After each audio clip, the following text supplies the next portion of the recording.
మేము హామీ ఇచ్చాం. హామీ ప్రకారం ఇమీడియట్గా ఏం చేశాం, 3,000 రూపాయలు పెంచాం, 4,000 రూపాయలు పెంచాం. 3,000 రూపాయల నుంచి దివ్యాంగులకు 6,000 పెంచాం. కొంతమంది ఇంట్లో నుంచి లేని వాళ్ళకి 15,000 పెంచాం. బెడ్ నుంచి రాలేని వాళ్ళకి 15,000 పెంచాం. అది మానవతా దృక్పథం చేయాలి. నిర్ణయం చేశాం. మళ్ళీ ఉచిత ఇసుక చెప్పాం. ఉచిత ఇసుక ఇస్తాను ఇచ్చాం. ఇప్పుడు దాన్ని కూడా కొంతమంది విమర్శిస్తున్నారు.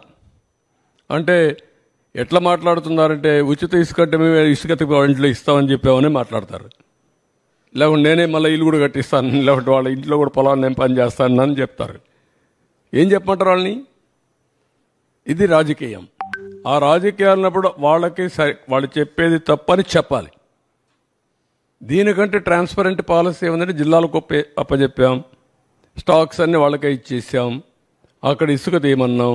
ఏ నదిలో అయినా ఏ కాలువలో అయినా ఇసుకుంటే వాళ్ళ ట్రాక్టర్ ఉంటే ట్రాక్టర్కి, ఎడ్ల బండి ఉంటే ఎడ్ల బండికి నెత్తి మీద పెట్టుకోగలిగితే నెత్తి మీద పెట్టుకుని తీసుకుపోమంటున్నాం. What more you want? మీరు పోయి ఎత్తపోండి, ఈయన కూడా పొమ్మనండి. వాళ్ళ ఊరికి పోయి ఒక ఎద్దుల బండి కట్టుకొని తీసుకుపోమని ఇంటికి. ఎవడొద్దన్నాడు? ఎవరు అడ్డపడతారు? అలాంటి బుద్ధి జ్ఞానం లేకుండా చేసి వాళ్ళని ఏమనాలి? వాళ్ళని మనుషులు అనాలి. ఉంటే వింత పశువులు కూడా ఉండవు. మారిగా ఉంటాయి. ఇవన్నీ ఉంటాయి ఛాలెంజెస్.